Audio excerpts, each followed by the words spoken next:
Crunchyroll's award nominations are awful. Solo Leveling continues to surprise me. The Monogatari series is back. A Studio Mappa production is struggling behind the scenes. What a surprise. And the newest Studio Mappa film production, Maboroshi, is... well, we'll get to it. Welcome back to the second episode of This Week in Anime. You guys seem to like the first one, so I'll continue making these for the time being. More about the concept itself later. Make sure to subscribe and let's get to it. Oh, this stuff is buzzing. Respectfully. Delicious in Dungeon came through with one of the best looking episodes this season so far. I had high expectations from this show, but even I was impressed. This episode marked the storyboard debut of Ichigo Kano, and it looked incredible. There was a general disregard for design consistency throughout this episode. The staff instead focused on the fun aspect. No other scene better exemplifies this sentiment than this wildly chaotic sequence animated by Kai Ikarashi. Also, the amount of hand-drawn, intricately designed, and consistently animated armor shown throughout this episode was insane. Excellent episode all around. Solo Leveling. It's good. Again, the anime manages to hook me in. This time around, they added a bunch of anime-only scenes to further characterize Sung. He's more than a self-insert protagonist in the anime. No, he's not literally you. He works out. It's really solid from a visual point of view as well. These long cuts were particularly noteworthy. Yes, it's not fast-paced like a cut from Naruto would be, but that's the point. Sung hasn't mastered combat yet.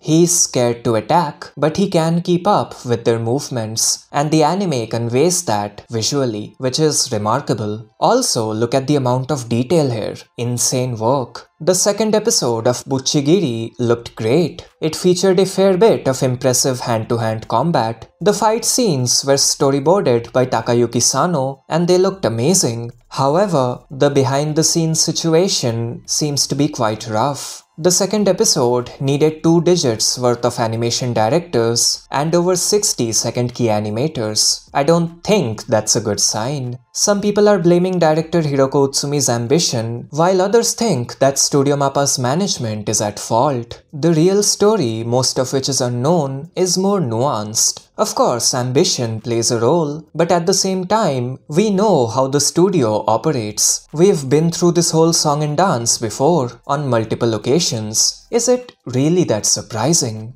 The actual show looks great so far. The issues haven't seeped into the episodes. Hoping for the best. So, as some of you might know, I watch a lot of isekai shows. I'm watching 5 of those this season. And I'd like to draw your attention to the wrong way to use healing magic. The third episode of which was really enjoyable. Again, it's a fairly generic isekai show. It won't change your life, but it's fun. So far at least. Also, props to Marshall. This sequence from the newest episode looked insanely good. From the Keiichiro Watanabe inspired effects to the amazing camera work near the end. I did not expect to come across a sequence of this quality. It was presumably animated by Bashi, by the way. Also, monsters dropped, and it was not as bad as I thought it would be. Of course, the questionable compositing and the janky animation was, well, questionable and janky, but it did have a few highlights as well. I don't really feel much of anything, positive or negative. And I've got to say, in all honesty, it's the biggest piece of dog shit. Crunchyroll, their awards suck. Again. I tweeted about it. Follow me, by the way, link is in the description. These awards are essentially popularity contests, even down to the nominations. Particularly egregious examples include the lack of Heavenly Delusion in the Best Animation and Best Art Direction category, and the presence of Hell's Paradise, just in general. They nominated it for Best Character Designs. Best Character Designs? How do they know what the designs look like? They were never on model. On the other hand, the Best Director category was solid. They nominated Hayashi for AOT, Goshizono for JJK, Nakayama for Chainsaw Man, and even Saito for Bocchi the Rock, and Mori for Heavenly Delusion. Here are my picks, by the way. In other shocking news, the Monogatari series is back.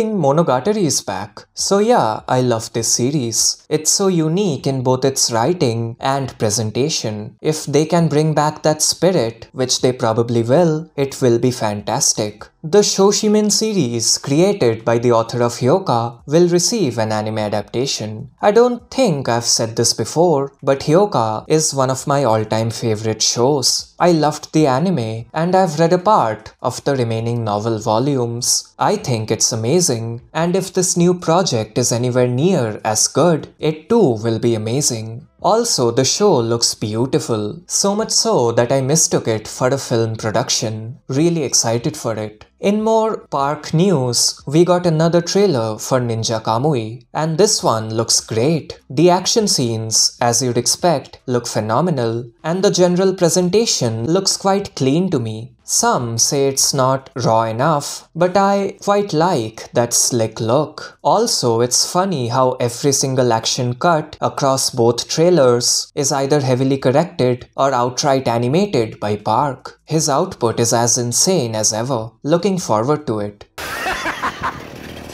Now that's a lot of damage! Maboroshi, the full name is way too convoluted, was Studio Mappa and Mari Okada's eagerly awaited film production. Let's talk about the visuals first. It looked stunning. The art direction was gorgeous and the animation had plenty of highlights with top-notch character volume. The movie used a lot of CGI and all of it looked spectacular. It was a beautiful production all around. The story, however, it was no makia. I spent half the movie trying to figure out what was going on. Unless I'm missing something, this was presented in a bizarre manner. The plot felt haphazard. It was hard to get invested in. The movie expected you to know more than what it told you, which, as you'd expect, is a technical impossibility. It was good, it had a solid concept, but the execution was lacking in my opinion. I read a few chapters of this manga titled Gachiakta. It's a battle shonen, and it's not exactly a revolutionary piece of work, it's just a tad bit edgier than its contemporaries. The art does look really good. The best thing I came across this week was Blue Box. I binged every single chapter in one sitting, and I loved every second of it. It's terrifying how good it is at handling both the sport and the romance aspect. Neither of the two genres feel unnecessary. The characters are quite likable and the sporting segments are genuinely engaging. I was blown away with its competency on all fronts. I'd highly recommend it. You can read the manga or wait for the anime adaptation, which looks quite promising. Either way, do check it out, especially if you like cute romances. And that just about does it. I will make more of these videos, but don't take the week in This Week in Anime too seriously. It has a nice ring to it, but these will probably not be uploaded on a weekly basis, meaning these won't have precise 7-day intervals. Think of the week as the interval between two of these. Can be a week, can be more. That's about it. Did you like this video? Check out this other bit of content on screen if you did. Make sure to like and subscribe, and until next time.